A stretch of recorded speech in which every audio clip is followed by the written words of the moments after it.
안녕하세요. 저는 40대 여성입니다. 얼마 전 책을 읽다가 운명엔 우연이 없다라는 글을 보게 되었는데요. 모든 일이 우연이 아닌 정해진 인연에 따라 이루어진다는 철학적인 얘기랍니다. 전 이 글을 보자마자 딱 떠오른 기가 막힌 인연이 생각났어요. 저도 한때는 우리 인생은 그저 여러 우연들이 모여 흘러가는 대로 지나간다고 생각했었거든요. 그런데 우리 인생은 그저 단순한 우연이 아니더라고요. 제가 왜 이렇게 생각하게 되었는지 그 얘기를 여러분들께 들려드리려고 합니다. 저는 평범한 집안의 장녀입니다. 평생 택시 운전을 하셨던 아버지와 동네에서 슈퍼마켓을 운영하신 어머니, 그리고 둘째 남동생과 막내 여동생, 이렇게 5식구가 저희 집 식구들이에요. 아버진 거의 40년 동안 택시 운전을 하셨습니다. 사실 매일 운전을 한다는 게 쉬운 일은 아니잖아요. 젊고 저희가 어렸을 적에야 돈을 벌기 위해 하는 일이라고 생각했지만 아빠는 정말 쉴 틈 없이 일을 하셨던 것 같아요. 엄마의 슈퍼마켓도 잘 되던 시기가 있었는데 그때도 아버진 운전대를 놓지 않으셨습니다. 한 번은 아빠에게 물어본 적도 있었어요. 아빠는 왜 많고 많은 직업 중에 택시 운전사를 하는 거야? 나 태어날 때부터 시작했으니까 벌써 거의 20년 다 되어가는 거잖아. 제대로 쉬지도 못하고 왜 택시 운전사를 하는 거야? 아빠 사실은 누굴 찾고 싶은 사람이 있어서 택시 운전을 오래 한 거야. 그래도 이 정도 택시 운전하면 한 번은 만날 줄 알았는데 여태껏 못 봤어. 잘 사는지도 모르겠네. 찾고 싶은 사람이 있었다고? 그건 몰랐네. 그게 누군데? 설마 뭐 아빠 첫사랑 이런 건 아니지? 얘도 참, 아빠 첫사랑은 엄마야, 엄마. 그건 아니고 하여튼 간에 있어. 아빠가 꼭 찾고 싶은 사람. 그때 처음 아빠가 택시 운전사를 시작하게 된 이유를 알게 되었어요. 전 그냥 어리적 인연을 한번 만나고 싶은가 보다 생각했었는데 나중에 시간이 좀 더 오래 흐르고 나서야 그 사연을 제대로 알게 되었어요. 그땐 별 생각 없이 그렇구나 하고 넘어갔습니다. 크면서 정말 부모님께 감사했던 건 부족함 없이 잘 자랄 수 있게 해주셨다는 거였어요. 두 분 다 일을 하셨고 자식들에겐 누구보다 헌신적이었기에 저희 세 남매 모두 건강하게 잘 자랄 수 있었던 거죠. 그렇게 잘 자라 전 공무원 시험을 봐서 구청에서 공무원으로 일을 하게 되었고 1살 터울 남동생은 중견기업에 취직해 일을 시작했습니다. 막내 여동생도 직장에 다녔어요. 이렇게 저희들이 다 크고 나니 부모님께선 노후 준비에 대해 여러 번 언급을 하시기도 했어요. 항상 하는 말은 바로 은퇴하면 아빠 고향으로 내려가 살고 싶다는 말이었습니다. 아빤 한 10년만 더 하고 이제 택시 운전사 그만할란다. 네 엄마랑 같이 전주 고향으로 내려가서 남은 여생 편하게 살 거야. 아빠, 거기 가도 이제 친척들도 안 사시는데 고향에 내려가서 뭐 하려고요? 여기서 우리랑 다 같이 살면 되지 뭐. 거긴 내가 평생 돌아가고 싶은 곳이야, 아빠한텐. 어쩔 수 없이 떠나왔지만 아빤 평생 그리워했어. 니들이 이제 장가가고 시집가면 우리 둘이서 뭐하니? 그냥 엄마랑 둘이서 내려가서 오붓하게 살련다. 늘 엄마 아빤 저희가 결혼하고 나면 고향으로 갈 거라며 얘기를 하시곤 했습니다. 그런 엄마 아빠의 바람을 제일 먼저 들어준 사람은 바로 남동생이었어요. 남동생은 30살에 정말 좋은 사람과 결혼을 했습니다. 크면서도 말썽 부리는 것 하나 없이 착하고 공부도 잘했던 남동생은 본인과 똑같이 착하고 참한 올케를 만났어요. 두 사람은 결혼하고서 조카도 2명을 낳았습니다. 사실 제가 장녀라 그때 결혼을 하지 않아 부모님이 걱정이 좀 많으셨는데 남동생이 결혼도 하고 손주도 2을 안겨드리니 부모님이 정말 많이 좋아하셨어요. 그래서 전 올케에게 더 잘해주려고 노력했죠. 그러다가 저희 집에 하나의 사건이 벌어졌습니다. 바로 남동생이 갑자기 지인과 사업을 하겠다며 선언을 한 거였어요. 그때가 제가 34살 때였으니 남동생이 33살이었는데 오랫동안 멀쩡히 다니던 회사도 그만두고 사업을 한다고 하니 저희 걱정이 이만저만이 아니었거든요. 원래 사업을 하던 사람도 아니고 어떻게 한다는 걸까 다들 걱정이 컸었는데 아빠가 나서서 남동생을 지지해 주셨습니다. 우연아, 그래, 이왕 하겠다고 하는 거 한번 제대로 해봐. 솔직히 지금까지 회사 다닌 거 아깝긴 하지만 네 입장에서 내 애들도 있고 처자식도 먹여 살려야 하니 이것저것 해보고 싶은 마음도 있겠지. 아버지가 투자해 줄 테니까 걱정하지 말고 한번 해보거라. 진짜요, 아버지? 저 진짜 열심히 할게요. 정말 잘 준비해서 열심히 사업해볼게요. 투자는 걱정하지 마세요. 대출 받기로 했어요.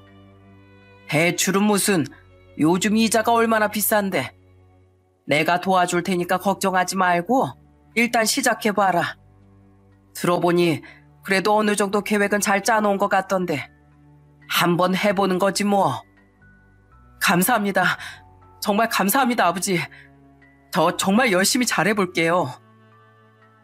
그렇게 호기롭게 사업을 시작한 남동생은 정말 열심히 운영을 했습니다. 집에선 부모님 노후 자금까지 다 끌어모아서 사업을 밀어줬어요.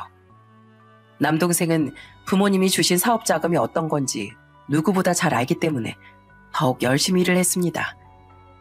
그렇지만 그렇게 열심히 일한 남동생의 노력이 무너지게 된 사건이 사업을 시작하고 채 6개월도 되지 않았을 때 발생했습니다. 바로 같이 동업을 하던 지인이 한순간에 모든 돈을 들고서 잠적해버리고 만 것이었어요. 어느 순간부터 남동생이 연락도 잘 되지 않았는데 아마 그때쯤부터 문제가 생겼던 것 같습니다. 그날은 올케가 덜덜 떠는 목소리로 저에게 전화가 왔었어요. 그때 올케는 남동생이 사업에 실패하자 안 좋은 선택을 했다며 병원으로 옮겨진 상황이라고 했죠. 전 그 말을 듣자마자 바로 병원으로 달려갔습니다. 다행히 올케가 빨리 발견을 해서 병원에 옮겨져 생명은 건질 수 있었지만 정말 한바탕 난리가 날 정도로 큰 사건이었죠. 나중에 들어보니 남동생은 평생 모아둔 부모님의 노후 자금을 본인이 날렸다는 생각에 크게 자책했다고 하더라고요. 수습을 하지 못할 정도로 힘들어지자 모든 걸 자포자기한 채 선택을 했던 거였습니다. 그 말을 듣고 정말 마음이 찢어질 듯 괴로웠어요. 무엇보다 어린 두 아이를 홀로 보고 있는 올케에게 너무나 미안한 마음이 들었습니다. 그래서 전 모아뒀던 돈 3천만 원과 여동생이 모아둔 돈 2천만 원을 올케에게 전해주게 되었어요. 올케, 이거 큰 돈은 아닌데 올케 생활비에 보탰어. 그래도 산 사람은 살아야지. 혼자서 애들 보느라 수습하느라 얼마나 힘들겠어. 내가 뭐 다른 거 도와줄 건 없어? 뭐든 얘기해. 내가 도와줄게. 형님, 아니에요. 저 이거 못 받아요. 제가 어떻게 이걸 받아요? 남편 사업 제가 옆에서 어떻게든 말렸어야 하는 건데. 아휴, 그게 무슨 올케 탓이야. 다 잘 되려고 그랬던 거잖아. 올케 탓 아니니까 그런 생각하지 마. 그리고 이거 받아. 나 이거 안 받으면 올케한테 미안해서 못 살아. 꼭 받아줘. 정말 미안해, 올케. 형님이 뭐가요? 고마워요, 형님. 며칠 새 야윈 얼굴을 하고 있는 올케를 보고 정말 마음이 아팠습니다. 그 일이 아니었다면 남동생 부부는 정말 부러울 정도로 사이가 좋았었는데 혹시나 이 사건이 두 사람 사이를 망가뜨리는 건 아닐까 너무나 걱정됐죠. 거기다가 남동생이 좋지 않은 생각을 계속 갖고 있을까 무서웠습니다. 그런 걱정을 하는 건 저뿐만이 아니었어요. 바로 저희 아빠도 저와 똑같은 생각을 하고 계셨어요. 아빠는 병실에 누워있는 남동생의 손을 부여잡고 애틋하게 자신의 마음을 전달하셨어요. 그걸 옆에서 들으면서 저도 눈물이 왈칵 나오더라고요. 아이고, 우연아. 살다 보면 이런 일 저런 일 다 있기 마련이다. 누가 이렇게 될 줄 알고 있었겠니? 네 탓도 아니고 굳이 탓하자면 남의 돈을 들고 잠적한 사람 탓 아니겠어? 그러니까 자책하지 말거라. 이러려고 그런 것도 아니고. 아버지, 정말 죄송해요. 잘해보려고 한 건데 아버지 평생 모은 노후 자금도 다 날리신 거잖아요. 정말 죄송해요. 됐어. 나야 앞으로 택시하면서 벌면 되니까 걱정하지 마. 네가 그렇게 잘못 생각하면 어떻게 하니? 애들도 있고 며느리도 그렇고 우리도 어떻게 살겠니? 제발 나쁜 생각만 하지 말아다오. 그깟 돈은 한 푼도 안 아까운데 우리 아들이 얼마나 마음 아팠을까 생각하니까 예비 마음이 다 찢어진다. 알았지? 제발 나쁜 생각만 하지 말아다오. 아빠는 울먹이며 간절한 마음을 남동생에게 전달했습니다. 그 마음이 잘 전달되었는지 그 후로 남동생은 정신을 차리고 다시 직장에 다니게 되었어요. 처음엔 우울해하고 힘들어할 때도 있었지만 정말 빠르게 좋아졌습니다. 그렇게 빠르게 좋아졌던 이유는 올케의 노력이 컸어요. 전 정말 올케에게 지금도 너무 고마울 따름입니다. 어떻게 보면 남편이 밖에서 사기당하고 전 재산을 잃고 왔으니 솔직히 믿고 보기 싫을 수도 있었겠지만 올케는 오히려 남동생을 따뜻하게 안아주고 품어줬습니다. 특히나 저희 집엔 그 전에도 잘했지만 그 사건 이후로 더 잘했어요. 한 번은 사건 이후 엄마가 좀 우울증이 생기셨을 때가 있었어요. 아무래도 폭풍처럼 사건이 왔을 땐 자기 감정을 추스릴 새도 없었는데 어느 정도 마무리되고 나니까 뒤늦게 놀랐던 감정이 올라왔던 것 같습니다. 그러다 보니 우울증이 생기셨는데 그때 정말 살뜰하게 챙겼던 게 바로 올케였습니다. 우울해하는 엄마가 걱정돼 점심에 전화를 드리며 항상 올케가 같이 있었어요. 엄마, 뭐해? 집에서 그냥 누워있지만 말고 밖에 좀 나갔다 와. 심심하면 아빠 택시 타고 동네 구경이라도 한번 갔다 오고. 저녁에 나 퇴근하면 어디 갈까? 송연아, 걱정하지 마. 엄마 며느리랑 같이 있어.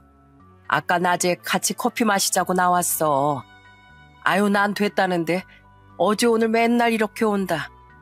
네가 형님이니까 좀 얘기해봐. 아주 내 얘긴 듣지도 않고 이렇게 맨날 온다. 올케는 저희가 말을 하지 않아도 우울한 엄마를 챙기고 여기저기 바람을 쐬어주곤 했습니다. 그런 올케의 노력 덕분인지 엄마도 금방 기운을 되찾으시고 좋아졌어요. 전 올케가 우리 집 복덩이라고 생각합니다. 솔직히 저나 여동생이 자식이니 더 챙겨야 하는데 올케가 너무 잘해줘서 미안하고 고마운 마음이 큽니다. 그렇게 큰 위기가 찾아오고 나서 저희는 서로 더 단단히 뭉쳤습니다.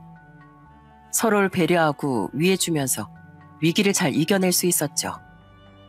그때를 생각하면 참 심적으로 힘들고 마음이 아플 때도 있었지만 오히려 그 위기 덕분에 저희 가족들이 더 애틋하고 단단해진 것 같아요. 그 뒤로 제 여동생도 결혼을 해 지방으로 시집을 갔습니다. 그때 부모님이 정말 행복해하고 좋아하셨어요. 저만 이제 시집을 간다면 홀가분해지겠다고도 말하셨습니다. 그런데 사실 전 결혼에 대해선 크게 생각을 하지 않았었는데요. 이래저래 마음이 맞는 사람도 없었고 여러 사건들로 정신없이 지내다 보니 솔직히 전 평생 그냥 혼자서 살겠구나 생각을 했었어요. 그러던 찰나에 제가 37살에 운명의 상대를 만나게 됐습니다. 남자친구는 저와 마찬가지로 공무원이었어요. 사람이 참 성실하고 착한 사람이었죠. 그러다가 제가 38살 때 청천벽력 같은 소식이 들려왔습니다. 바로 아버지가 말기암 판정을 받게 되신 거였어요. 평생 하루 종일 앉아서 운전만 하시고 쉬는 날도 없이 앞만 보며 일하신 그렇게 고생만 하셨던 아빠가 암이라니 하늘이 무너지는 줄 알았습니다. 이미 발견했을 땐 장기 여기저기에 전이가 된 상태라 수술도 소용이 없는 상황이었고 의사 선생님은 얼마 못 버티실 거라고 하셨어요. 6개월의 시한부 판정을 받고 나서 저희 가족은 절망에 빠지게 되었어요. 그렇지만 너무도 슬프고 힘든 저를 오히려 달래줬던 건 저희 아빠셨습니다. 아빠는 살고자 하는 의지가 정말 강하셨어요. 슬퍼하는 저희들을 달래며 절대 포기하지 않겠다고 선언하셨죠. 여보, 얘들아, 걱정하지 마라. 아빠 절대로 포기 안 해. 암? 그까짓 거 내가 한번 이겨보지 뭐. 아직 해야 할 게 얼마나 많은데 벌써 포기를 해. 절대 안 되지. 그러니까 슬퍼하지 말거라. 아빠가 잘 이겨내 볼 테니 걱정하지 마. 아빠, 그래 맞아. 뭐든 마음 먹는 대로 흘러간다고 했어. 그러니까 아빠 절대 포기하지 마. 내가 어떻게든 방법 찾아볼게. 항암이든 방사선이든 뭐든 다 해보자. 그래 우리 딸. 아빠가 꿋꿋하게 이겨내서 6개월보다 더 살게. 아빠 알지? 아빠가 40년 동안 택시 운전하면서 별의별 일을 다 겪었는데 이쯤이 아무것도 아니야. 정말 굳은 의지로 아빤 항암도 받으시고 면역치료도 받으시면서 꿋꿋하게 버티셨습니다. 그러다 보니 6개월이었던 시한부를 지나 1년을 더 버티실 수 있었어요. 정말 기적과도 같은 일이었죠. 그러다 어느 날 아빠가 저에게 한 가지 부탁을 하셨습니다. 딸, 우리 딸, 아빠가 결혼할 때까지 살 수 있을까? 아빤 마지막으로 우리 큰딸 결혼하는 건 꼭 보고 가고 싶은데 말이야. 그때까지 이 아빠가 버틸 수 있을까? 아이, 무슨 소리야, 아빠. 의사가 6개월 산다고 했는데 아빠 벌써 1년 넘게 버티고 있잖아. 살 수 있어, 아빠. 갑자기 왜 그런 약한 소리 하고 그래. 아빠 나 결혼하고 손주 낳을 때까지 살 수 있어. 그래? 그럼 우리 딸 언제 결혼할래? 우리 딸 꼭 결혼하는 거 보고 가고 싶은데 아빠가 언제까지 이렇게 버틸 수 있을지 모르겠다. 사실 아빠의 이 말을 듣고 전 심장이 바닥으로 내려앉는 듯 했습니다. 아빠가 정말 의지로 버티시긴 했지만 몸 상태가 온전히 좋아지신 건 아니셨거든요. 그러다 보니 언제라도 저희와 이별할 수 있다는 걸 저희도 알고 있었어요. 안 그래도 결혼을 할까 남자친구와 서로 얘기를 나누고 있었던 터라 저희는 아빠의 이 얘기를 듣고서 빠르게 결혼 진행을 하기로 결심했습니다. 그렇게 결혼 결심을 하고서 처음 아빠에게 남편을 소개해줬을 때 정말 너무나 좋아하셨던 얼굴이 기억이 나요. 어찌나 행복해 하시는지 암 선고 이후로 제일 환한 웃음을 볼 수 있었네요. 안녕하세요, 아버님, 어머님. 강성태라고 합니다. 저도 송현 씨와 마찬가지로 공무원으로 일하고 있습니다. 난 송현이 아빠예요. 아니, 이렇게 멋진 남자친구가 있었으면 진작에 소개를 해주지. 들어서 알겠지만 내가 몸이 좀 안 좋아서 식사는 같이 못하지만 다음에 몸이 좋아지면 꼭 같이 밥 먹어요. 네, 아버님. 다음엔 제가 정말 좋은 곳으로 모시겠습니다. 아버님께서 건강 좋아지시면 같이 꼭 가요. 그렇게 첫인사를 하는 날은 화기애애한 분위기 속에서 끝이 났습니다. 지금도 정말 고마운 게 그 후로 예비 남편이 저희 아빠를 정말 잘 챙겼어요. 한 번은 쉬는 날에 만나게 됐는데 대뜸 저희 아빠와 약속한 게 있다며 집으로 향하더라고요. 그러더니 아빠를 태우고선 어디론가 열심히 운전을 했죠. 그때 도착한 곳은 살던 곳에서 좀 떨어진 공원이었습니다. 그날 참 마음속으로 여러 번 울컥울컥 했었던 기억이 있네요. 아버님, 제가 여기 알아보니까 황토길에서 맨발 걷기를 진짜 많이 한다고 하더라고요. 저기부터 쭉 시작해서 걸으시면 돼요. 보이시죠? 다른 분들도 다 신발 벗고 여기서 운동하세요. 아버님도 저랑 같이 해요. 아이고, 우리 강서방이 이런 것도 다 알아보고 왔어? 그래, 같이 걸음세. 안 그래도 우리 동네 뒷산은 돌멩이도 너무 많고 해서 맨발 걷기가 힘들던데 딱 여기가 좋구만. 그죠, 아버님? 제가 주말엔 여기로 모시겠습니다. 황토길에서 걸으면 정말 좋대요. 제가 수건이랑 새 양말 챙겨왔으니까 걱정하지 마시고 오늘 여기서 저랑 같이 운동해요. 그날 예비 남편은 아빠를 위해 근처 황토길을 알아보고 온 것이었어요. 그리고 혹시라도 아빠가 힘드실까봐 중간중간 옆에서 지켜보면서 함께 운동을 하더라고요. 그 모습을 보면서 정말 여러 번 속으로 울었어요. 저렇게 다정한 사람이었다는 것에 감동도 했지만 저 행복을 아빠가 좀 더 오래 느끼셨으면 좋겠는데 하는 안타까움에 눈물이 나기도 했습니다. 그리고 예비 남편은 아빠를 위한 선물도 준비해왔어요. 그건 바로 걷기 운동을 할 때 신을 편한 신발과 지팡이였어요. 말하지 않았는데 언제 알아봤는지 아빠 발에 딱 맞는 편한 신발을 사왔더라고요.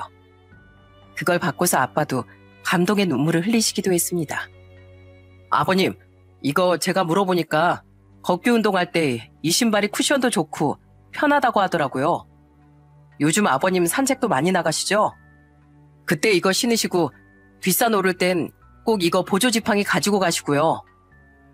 아이고, 뭘 이런 것까지. 고맙네, 고마워.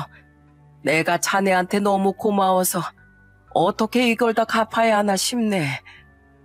아유, 아버님, 전 아버님 건강하시는 걸로 충분합니다. 아버님이 건강하셔야 저희 결혼식도 오시고 나중에 손주도 보시죠. 그러니까 항상 아버님 건강만 챙기세요. 아셨죠? 예비 남편은 정말 전부터 잘 알고 지냈던 사람처럼 저희 아빠를 정말 살뜰하게 챙겼습니다. 그런 모습을 보면서 너무나 고마웠어요. 어떻게 이렇게 좋은 사람이 있을까 싶을 정도로 이 사람과 결혼을 한다는 게 너무나 행복했습니다. 예비 남편의 성격이 왜 이렇게 좋은가 했었는데 처음 예비 시댁에 인사 갔던 날 그 이유를 알게 되었어요. 바로 예비 시부모님께서 너무나 좋으신 분들이셨거든요. 첫인사를 가던 날 결혼한 예비 남편의 여동생 부부도 시댁에 왔었는데 딱 들어서자마자 보인 장면이 바로 음식을 부지런히 나르는 예비 시부와 예비 시매부였어요. 그걸 보고서 이 집안 분위긴 이렇게 따뜻하구나 바로 알게 되었죠. 어머, 벌써 왔어? 아이고, 우리 아직 다 안 차렸는데 반가워요. 난 성태 엄마고 이쪽이 성태 아빠, 여긴 성태 여동생, 또 여긴 우리 사위. 오늘하고 고생했죠? 얼른 들어와요. 안녕하세요, 어머님. 김송현이라고 합니다. 이거 어머님 아버님 작게나마 선물 준비해봤어요. 아유, 뭘 이런 것까지 준비했어. 안 가지고 와도 되는데 우린 그냥 우리 성태랑 결혼한다는 것만으로도 아주 큰 선물인데. 암튼 고마워요. 그때 함께 밥을 먹으며 참 분위기가 따뜻하다고 느껴졌습니다. 그 이유는 예비 시부모님도 예비 시누이 부부도 서로를 살뜰하게 챙겼거든요. 밥을 먹는 내내 반찬을 올려주기도 하고 서로 평범한 일상을 얘기하며 대화하는 걸 듣다 보니 이런 따뜻한 가정에서 자라 예비 남편이 그렇게 따뜻한 사람이 된 거구나 느낄 수 있었습니다. 예비 시댁과도 첫 만남 이후 종종 만나기도 했어요. 예비 시누인 그때 당시 만삭이었는데 항상 제가 시댁에 간다고 하면 무거운 몸을 이끌고서 와서 정말 손 하나 까딱 안 하게 절 소파에 앉혀줬어요. 그렇게 신우가 절 앉혀두면 시부와 시매부가 차린 밥상을 치우고 설거지까지 하곤 했습니다.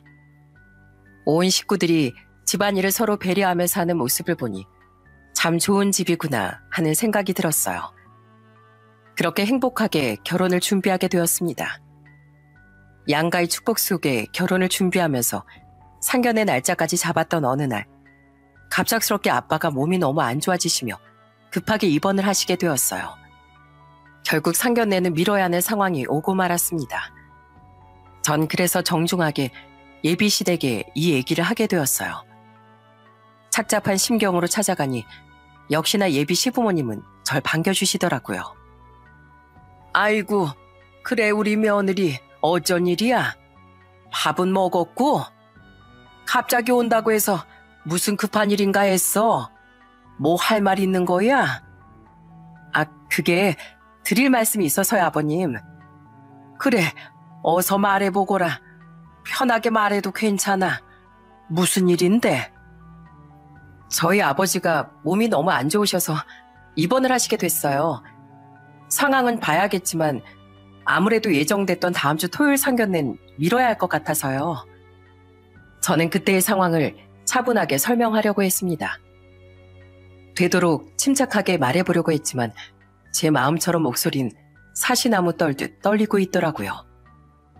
그게 다 느껴졌는지 예비 시부모님은 제 손을 꼭 잡아주시며 절 달래며 얘기를 하셨습니다. 아이고, 그래, 어쩐다니, 어째. 그래, 사돈어른 안정이 우선이니까 상견례는 다음에 하자꾸나. 아니다, 그럼 우리가 한번 찾아뵙는 건 어떠니? 안 그래도 신경 쓰이실 텐데. 그래도 사돈 얼굴을 한번 뵙고 싶구나. 사돈 몸도 안 좋으신데 굳이 따로 자리 마련할 필요가 뭐가 있겠어. 우리가 가면 되는 거지. 우리가 가서 옆에서 한번 안아드리고 싶구나. 아버님, 감사합니다. 이해해 주셔서 정말 감사해요. 아이고, 울지 마라. 너도 이제 우리 가족인데 당연히 사돈도 챙겨야지. 우리가 가야지. 우리가 가서 그렇게 상견례 하는 걸로 하자. 사돈께 미리 얘기만 드려주렴. 그날 가서 얼굴도 뵙고 인사도 드리고 그러면 되지. 그때 예비 시부의 말을 듣고 전 눈물이 왈칵 쏟아졌습니다. 세상에 예비 사돈이 몸이 안 좋아서 입원했는데 기꺼이 먼저 나서서 가겠다고 하는 사람이 어디 있겠어요? 정말 감동이었어요. 솔직히 어떤 사람들은 사돈이 암이라고 아프다고 하면 그것조차도 꺼려하는 사람들도 많은데 처음부터 모든 걸 다 받아들이시고 허락까지 해주신 것도 감사했거든요. 그런데 상견례도 다 이해를 해주시니 제가 감동을 받을 수밖에 없었습니다. 이 소식을 부모님께 전하니 부모님 또한 감동받으셨어요. 아이고, 사돈께 정말 너무 감사하구나. 우리 성태가 어떻게 이렇게 좋은 사람인가 했더니만 사돈께서 정말 좋으신 분들이구나. 정말 감사하다고 전해드리렴. 그래도 절차라는 게 있는 건데 그런 것도 다 이해를 해주시고. 그러니까 말이야. 참 감사하구만. 송연아, 아빠가 그때까지 정말 잘 버티고 이겨내 볼 테니까 걱정하지 말어. 그래도 사돈들께서 오신다는데 아빠가 이런 모습으로 누워있을 수는 없지 않니? 어떻게든 정신 차려볼 테니까 송연이 너도 걱정하지 마라. 아빤 그 소식을 들으시곤 정신을 차리시려고 엄청 노력을 많이 하셨습니다. 거의 입맛이 없으시고 소화가 잘 되지 않으시니 밥을 제대로 못 드셨는데 미음이라도 어떻게든 먹으시려고 한 입 드시고 20분 동안 씹어 삼키시며 기력을 잃지 않으시려고 무던히 노력을 하셨어요. 당일에도 아빤 일찍부터 머리도 정리하시고 옷도 깔끔하게 바꿔 입으셨습니다. 그렇게 몇 시간 후 병실 문이 열리고 예비 시부모님께서 들어오셨어요. 들어오시자마자 아빠 시부께선 서로 맞절을 하시며 인사를 하셨습니다. 안녕하세요. 저 성태애비입니다. 정말 이렇게 만나서 반갑습니다. 아이고, 여기까지 오시게 해드려 정말 죄송합니다. 송연이 애비 되는 사람입니다. 오시는데 불편하진 않으셨어요? 여기까지 와주셔서 정말 감사합니다. 그렇게 인사를 하고 고개를 딱 든 순간 그때 시부가 아빠의 얼굴을 확인하시더니 고개를 갸우뚱하고 가만히 바라보았어요. 마찬가지로 아빠도 시부의 얼굴을 보더니 갸우뚱하셨죠. 그러더니 갑자기 시부의 표정이 바뀌면서 놀란 목소리로 말을 했습니다. 혹시 복현이 형 아니세요? 그 전주에 살았던 복현이 형 아니신가요? 뭐야, 너 친구기야? 너 친구기 맞지? 아이고 형님, 저 친구기 맞습니다. 저 친구게요 형님. 아니, 형님을 어떻게 이렇게 만납니까? 아이고. 시부와 아빤 서로의 이름을 확인하더니 갑자기 부둥켜 안고 오열하기 시작하셨어요. 예상치 못한 상황에 병실에 있던 모든 사람들이 당황했어요. 모두가 영문을 몰라 놀라고만 있을 때 두 분은 오열하며 얘기를 꺼내셨습니다. 아이고 형님, 이게 어떻게 된 거예요? 우리 며느리 아버지가 형님이셨어요? 아니, 어떻게 세상에 이럴 수가. 형님, 정말 너무 보고 싶었습니다. 제 평생 형님 만나는 게 소원이었어요. 아이고, 친구가. 나도 네가 보고 싶었어. 나도 보고 싶었네. 내가 얼마나 널 찾았는지 아는가. 평생을 자네를 찾고 다녔어. 여태 어디서 뭐하고 산 거야. 소식 한 통 들리지 않아. 얼마나 걱정했는지 알아? 네, 그랬습니다. 바로 시부는 아빠가 택시 운전을 평생 하시며 꼭 찾고 싶었던, 꼭 보고 싶어 했던 사람이었어요. 그렇게 택시 운전을 30년, 40년을 해도 그리워하던 얼굴을 못 찾았었는데 어떻게 이런 기가 막힌 인연으로 찾을 수가 있었는지 너무나 놀랄 수밖에 없었죠. 참 사람 인연이라는 게 알다가도 모른다는 말이 이런 거구나 싶었습니다. 한번 시작된 사람의 인연은 끊을 수 없다는 게 맞는 말이구나 싶어 저도 이렇게 사연을 쓰게 된 거랍니다. 그날의 재회로 그 병실에 있던 모든 사람들은 다 눈물을 쏟았습니다. 예비 남편도 저도 엄마도 예비 시모도 모두 다 그 장면을 보고 울 수밖에 없었어요. 사실 그동안 아빠가 보고 싶다던 사람이 누굴까 궁금했는데 한 번도 제대로 물어본 적이 없었거든요. 그래서 그날 어떤 사연인지 물어보게 되었습니다.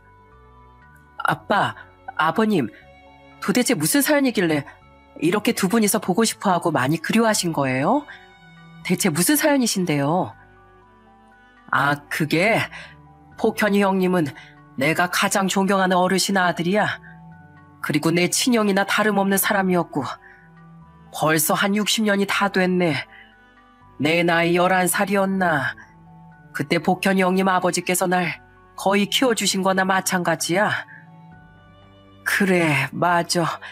우리 진국이 내가 얼마나 보고 싶었다고. 그때 깡마른 꼬마였는데 참 벌써 60년이나 지났네. 세월 참 빠르구만. 시부와 아빠가 들려준 얘긴 정말 놀라웠어요. 지금으로부터 거의 60년 전 그때 시부 나이가 11살이었고 아빠 나이가 13살 때 아빤 그때 그 시절 동네에서 땅도 많고 부잣집 자식이었대요. 시부는 나이가 많은 할아버지와 둘이서 살고 있었는데 사는 모습을 보고 저희 친할아버지가 안쓰럽게 생각해 내내 후원을 해주셨다더라고요. 그 시기에 시부 부모님은 두 분 다 돌아가셔서 시부는 할아버지 밑에서 입에 풀칠만 하고 겨우 사셨다고 하더군요. 학교도 다니지 못하고 말이죠. 그때가 1960년대였으니 다들 가난하고 어려웠던 시기였잖아요. 그러다 보니까 밥 한 끼 제대로 먹기도 힘들고 학교 가는 것도 힘들었는데 그때 친할아버지 후원으로 시부께서 학교도 갈 수 있었고 굶지 않고 밥도 먹을 수 있었다고 합니다. 그때 인연으로 시부와 아빠가 만나게 된 거였어요. 형님, 그때 기억나요? 원래 형님 나 별로 안 좋아했잖수. 그러다가 동네 형들한테 내가 맞고 있는 거 보고 형님이 달려와서 막아준 거 기억나요? 맞아. 그랬었지. 그 깡마른 애가 맞고 있는데 누가 그냥 지나쳐. 죽기 살기로 내가 막아봐야 되겠다 싶어서 그랬지 뭐. 덕분에 코피 나고 온몸에 멍들고 한 건 기억나냐? 아유, 그걸 어떻게 있습니까? 그날 형님 저 때문에 맞았다는 거 어르신이 알면 저 혼날까봐 논에서 굴렀다고 거짓말까지 하셨잖아요. 그거 보고 저 진짜 많이 울었습니다. 시부 아빤 시부가 19살 때까지 한 동네에서 친하게 지냈다고 했습니다. 처음엔 아빤 시부를 그저 할아버지가 후원하는 동네 꼬마 정도로만 생각하시다 자주 마주치면서 친동생으로 여기게 되었다고 하시더라고요. 시부는 그때 동네 형들로부터 자신을 막아준 아빠를 평생 형님으로 모시겠다고 다짐하셨다고 말하셨어요. 그것 외에도 두 분은 특별한 추억들도 많이 있으시더군요. 시부가 처음 운동화를 신었던 것도 바로 아빠 덕분이었습니다. 형님, 그때도 기억나세요? 그때 왜 형님이 저한테 운동화를 주셨잖아요. 형님 아버님께서 서울 갔다 오시며 딱 한 켤레 사온 거 그거 저한테 주신 날 있죠? 저 그거 진짜 오래 신었습니다. 제 발이 자라도 발가락을 접어서라도 쉬는 거 아시죠? 그래, 그랬지. 야, 그거 아버지한테 잃어버렸다고 하고 얼마나 맞았는지 너 알아? 하여튼지 내가 너한테 그 운동화 주고서 처음으로 크게 혼났던 것 같다. 그랬어요? 그거 몰랐네요. 그때 비 오는 날 제 고무신 잃어버리고 맨발로 걸어오던 거 형님이 절 발견하고 그 신발을 벗어주셨잖아요. 그때 그렇게 신발 주시고서 맨발로 쓱쓱 걸어가는 형님 보면서 제가 얼마나 든든했는지 모릅니다.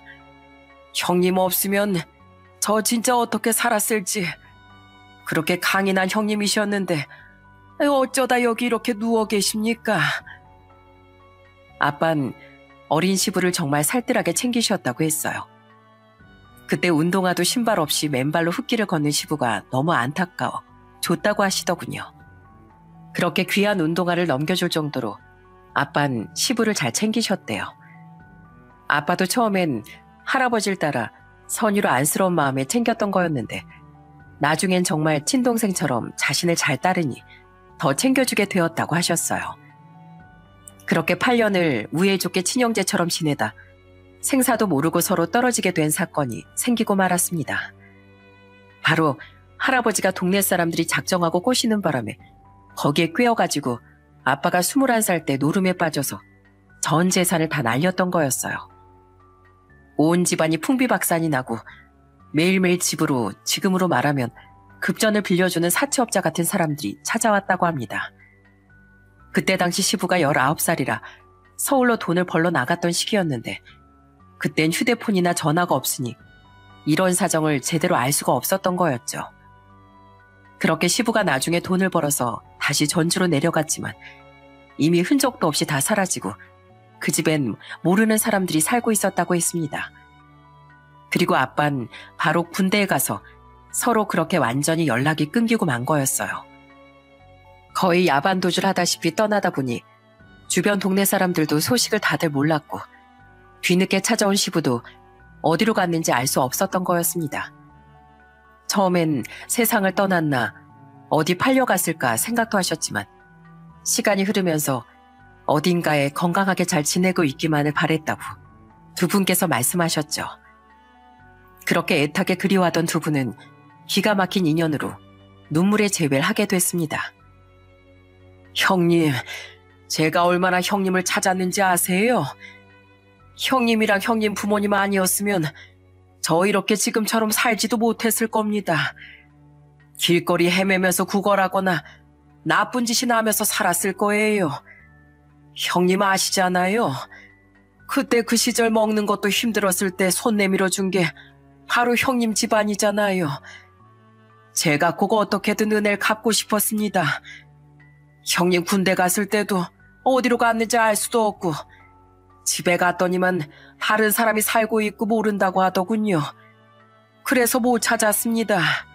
정말 죄송합니다. 됐어. 내 평생 널 다시 만날 수 있을까? 택시기사 하다 보면 언젠가 만나지 않을까 하는 희망으로 살았었는데 이렇게 만났으니 됐어. 서로 소식도 알 수 없는 상황에서 그저 잘 살고 있기만을 바랬었는데 자식들이 결혼한다고 만나게 된 사돈이 바로 그렇게 그리워하던 사람이었다는 사실에 정말 모두들 놀랄 수밖에 없었어요. 이런 운명의 만남을 그날 모두 박수를 치며 축하해줬어요. 아휴, 정말 축하해요. 저희 남편이 평생 얼마나 그리워했는지 모릅니다. 정말 축하해요. 저희 남편도 그랬어요. 하도 형님 얘기를 많이 해서 제가 지금은 얘기를 안 해도 다 알 정도라니까요. 아유, 어떻게 이런 인연이 다 있나요? 그리고 아빠의 건강 상태를 보시고서 시부는 너무나 애통해하며 슬퍼하셨어요. 시부에겐 저희 아빠가 그 누구보다 든든하고 강한 형님의 기억뿐이었는데 그때의 모습은 온데간데 없고 기운 없는 모습을 하고 있으니 눈물을 흘리시며 애통해하셨어요. 형님, 어쩌다 이렇게 됐습니까? 그렇게 강인한 형님이 어쩌다가...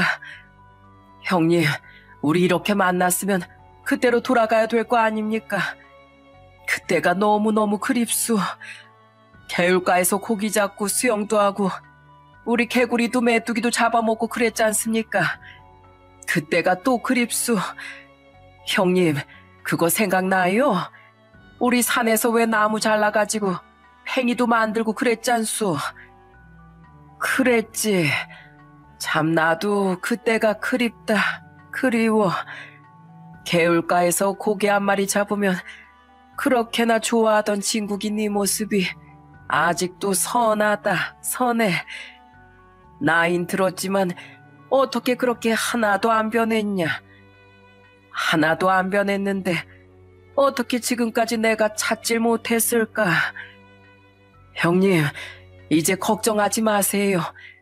제가 형님 곁을 지켜드릴 테니까 아무 걱정하지 말고 건강만 챙깁시다. 남은 여생 내가 형님 든든하게 지켜드릴게요. 그렇게 눈물의 상봉 이후 저희는 빠르게 결혼식 날짜를 잡았습니다. 더 이상 늦어지면 안 될 것 같다는 판단으로 모든 걸 다 생략한 채 되도록 빠른 날짜에 결혼식을 올리기로 했어요. 시부는 결혼식 전까지 매일매일 아빠의 병원을 찾아가고 옆에서 말동무가 되어주셨습니다. 마지막 여생을 아빠 말벗으로 지내시고 싶다고 하셨어요. 그렇게 아빠는 마지막 이별 준비를 시작하셨죠. 아빠 병실에 갈 때면 항상 시부께서 그 자리에 계셨어요. 아유, 아버님, 아직 안 가셨어요? 오늘 오전부터 와 계셨던 거 아니에요? 오늘은 제가 있을 테니까 걱정하지 마시고 아버님 가보세요. 에휴, 됐어. 은퇴하고 할 일도 없는데 여기서 형님이랑 말하는 게 더 재밌다. 송연아, 네 아버지가 예전에 얼마나 힘이 셌는지 아니? 형님, 그거 기억나세요? 그때 보리 농사하던 집 있잖아요. 거기 형님이 보리 옮겨주고 우리 그때 감자 받았었죠? 아, 맞아. 그때 감자를 받아서 그걸 구워 먹었었지. 참 그거 맛있었는데 내가 그때 생각나서 한번 구워봤는데 영 그 맛이 나질 않어. 아유, 제가 있어야 그 맛이 나죠, 형님. 나중에 형님 괜찮아지면 고향 가서 그거 먼저 구워 먹어보자고요. 그래도 여기서 구워 먹는 거랑 고향에서 구워 먹는 거랑은 다르죠. 그러니까 얼른 낫긴 하슈. 매일같이 찾아와 말벗을 해주는 시부 덕분인지 아빤 병원에서 지내는 내내 종종 웃기도 하고 즐거워하기도 했습니다. 한 번은 옛 추억들을 얘기하시기도 했어요. 형님, 그거 기억나세요? 우리 맨날 무서리 했잖소. 배추서리하고 그래가지고 우리 잡히면 얼마나 혼났소? 그래, 우리 그때 참 장난꾸러기들이었는데 말이야. 혼나기도 많이 혼나고. 어머, 정말요? 아이, 아빠 평생 정직하게 사는 게 제일이라고 하셨으면서 서리까지 하신 거였어? 그건 나도 몰랐네. 옛날 얘기를 하면서 하하호호 웃을 때면 아빠의 병도 아무렇지 않은 듯 싹 사라지는 듯 했습니다. 아빠는 유난히 시부와 함께 있을 때 더욱 생기가 도는 듯 했어요. 그도 그럴 것이 시부는 아빠랑 만나면서 옛 추억을 하나하나 꺼내면서 이야기를 나눴는데 정말 여러 추억들이 많더라고요. 형님, 그것도 기억나요? 그때 우리 개구리도 잡아가지고 구워 먹었잖소. 고기도 잡아먹고 그랬는데 참 그때 우린 아무 걱정도 없었어요. 그쵸? 그때 생각하니까 생각나는 게 있네. 형님이 왜 그랬지 않소? 우리 결혼하더라도 나중에 1층엔 형님 살고 2층엔 우리가 살면서 집 지어서 다 같이 모여 살자고 했었지. 맞네, 맞아. 우리 그때 그랬었지. 진국이 자넬 이렇게 만날 줄 알았으면 내가 2층 집을 지어놓고 있을 걸 그랬네. 아유, 뭐가 문제예요? 이제부터 지으면 되지. 우리 이제라도 다 같이 삽시다, 형님. 형님 1층 살고 나 2층 살면 되지 않소. 힘겨운 아빠의 투병 생활에서 시부와의 만남은 조금이나마 힘이 되어주는 일인 것 같았습니다. 전 그런 모습에 정말 감사했어요. 시모께서도 혼자 계실 엄마랑 종종 연락을 하시며 엄마의 마음도 달래주시고 위로도 많이 해주시더라고요. 어른들끼리 서로 그렇게 보듬고 위해주면서 저희는 점점 가족이 되어가고 있었습니다.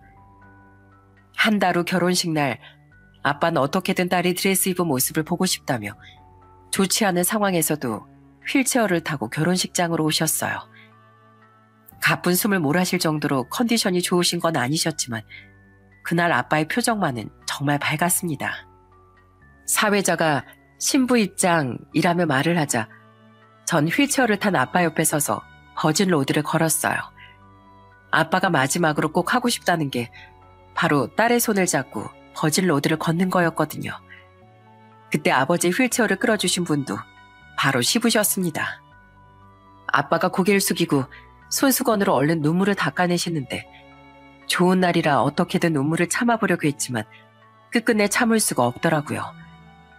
저도 울고 아빠도 울고 그날 예식장에 있는 모든 사람들이 다 눈물을 흘렸습니다. 양가 부모님이 인사를 할 때 시부는 정말 주저앉아서 우실 정도로 그야말로 눈물의 결혼식이었죠. 그렇게 눈물의 결혼식을 끝마치고 아빠는 2주 만에 저희 곁을 떠나셨습니다. 결혼식 날 아빠가 제 손을 꼭 잡고 하셨던 얘긴 지금도 생생해요.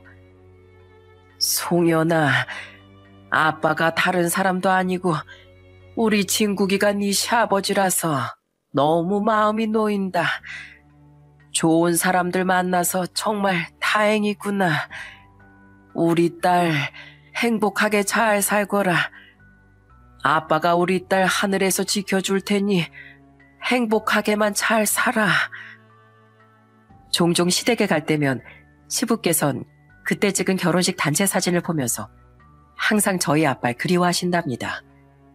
그리고 저에게 늘 항상 하시는 말씀이 있어요. 송연아, 내가 너희 아빠한테 얼마나 많은 걸 받았는지 모른다. 솔직히 이 자리 이렇게 살아있는 것도 다 네 아빠 덕분이다. 내가 그 은혜를 갚아야 하는데 형님이 떠났으니 너한테 다 해주마. 뭐든지 필요한 거 있으면 언제든지 말하려무나. 아버님, 그냥 지금처럼만 이렇게 해주시면 돼요. 저희 아빠 외롭지 않게 가게 해주셔서 정말 감사드립니다. 아빠가 평생 보고 싶어 하셨던 분 만났다는 것만으로도 세상 그 어떤 것보다 좋으셨을 거예요. 정말 감사드립니다. 시부는 정말 지금까지도 늘 아빠를 그리워하세요. 그리고 아빠에게 받은 은혜를 저에게 다 갚아주시려고 항상 잘해주신답니다. 그리고 시부모님은 저희 엄마에게도 정말 잘해주시는데요. 지금 결혼한 지 2년이 지나고 저희에게도 아들이 생겼어요. 손주가 태어나고 나서도 시부께선 형님을 닮았다면서 얼마나 기뻐하셨는지 모릅니다. 며칠 전엔 엄마한테 전화를 했더니 시부모님과 식사를 하고 계시더라고요. 엄마, 사돈 어르신들이랑 같이 밥 먹고 있어. 아참, 이번 휴가 때 너희랑 여행 못 갈 것 같네. 이번에 같이 여행 가자고 하는데 나도 젊은이들보단 우리 또래가 좋아서 말이야. 뭐? 엄마 우리랑 여행 안 간다고? 아이, 그럼 우리도 다 같이 가. 어머님, 아버님 우리랑 이렇게 다 같이 가면 되지. 아유, 안 돼. 이번엔 어른들끼리만 가는 거야. 다음에 다 같이 가자. 이번엔 어른들끼리만 추억 만들러 가려고. 네 아빠 고향에도 이참에 다녀오고 말이야. 아빠가 돌아가시고 나서 많이 우울해하고 슬퍼하시던 엄마를 시부모님께서 살뜰하게 챙겨주신 덕분에 지금은 엄마도 많이 좋아지셨어요. 저희 양가 집안 식구들이 모두 다 친하게 지내고 있습니다. 저희 남동생과 여동생 부부뿐만 아니라 시누이 부부들까지도 명절이면 다 같이 밥을 먹기도 하면서 정말 친하게 지내고 있어요. 아빠의 그 특별한 인연이 이젠 저희들까지 이어지고 있답니다. 하늘에서 보고 계실 아빠도 이 모습을 보면 정말 뿌듯하고 기뻐하실 거라 생각해요. 늘 항상 그립고 보고 싶은 아빠를 다시 만날 때까지 행복하게 잘 지내려고 합니다. 사람 인연이라는 게 참 기가 막히다고 하잖아요. 만날 인연은 어떻게 해서든지 만난다더니 이런 기적이 다 있네요. 그래서 제가 사연을 보내게 된 거였는데요. 이 귀막힌 인연의 소중함을 잊지 않고 잘 이어나가 보려고요. 날씨가 쌀쌀해지면서 감기도 많이 유행하고 있다고 하는데요. 아무래도 난방기기를 많이 틀다 보니 실내는 건조해지고 바깥은 계속해서 추워지니 면역력도 잘 떨어질 수 있다고 하더라고요. 이럴 때일수록 실내 온도와 습도를 잘 유지하는 게 중요하다고 합니다. 늘 건강 잘 챙기시고 감기 조심하세요. 들어주셔서 감사합니다.